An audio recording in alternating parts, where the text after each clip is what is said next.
Hi, and welcome to section 3, Getting your Angular 1x application ready for Angular 2. In the previous section, we learned that Angular 2 is designed to work alongside Angular 1, and the migration can be done incrementally. In this section, we will make changes to our application so that we get its code as close as possible to the Angular 2 syntax.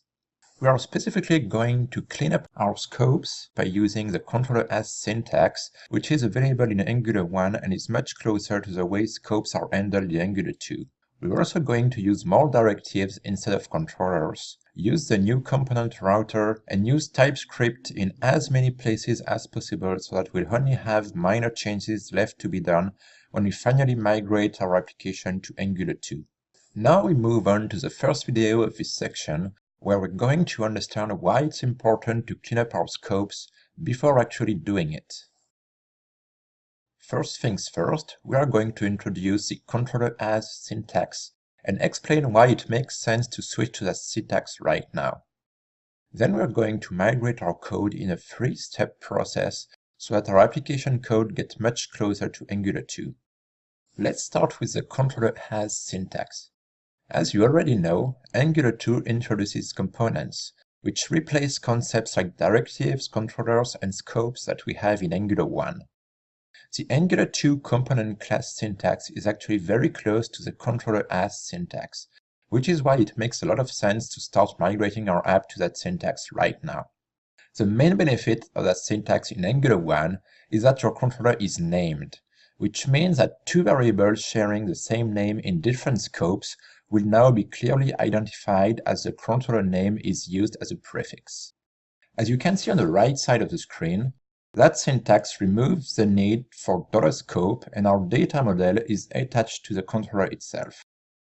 In the HTML view, our controller has to be specifically named add_VM_controller_as_VM, which is where the controllerAs nickname for that syntax comes from. Let's now move to our sample application code and apply the controllerAs syntax to it. Here is the code for our main controller. In our sample application, we have two controllers that both use the old syntax. Your application may have more controllers, some of them using the controllerAs syntax while others still use the same old syntax. Use your IDE to look for $scope, which will help you identify which controllers are left to be migrated. Let's now update our main controller. First, I remove the $scope dependency injection. Then I declare a local VM variable equal to this.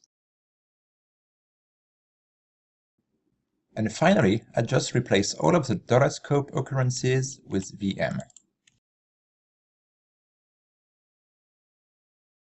That's it, our controller is ready. The other controller, forecast controller, did not have any $scope, so we are all set. Now let's update our views. We're going to start with index.html, where our main controller now has to be declared as main.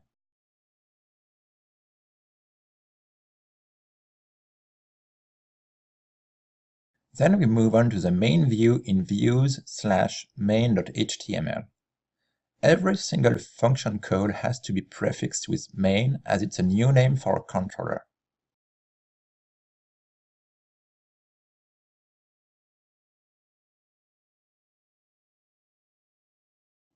Same thing for the locations variable. It now becomes main.locations.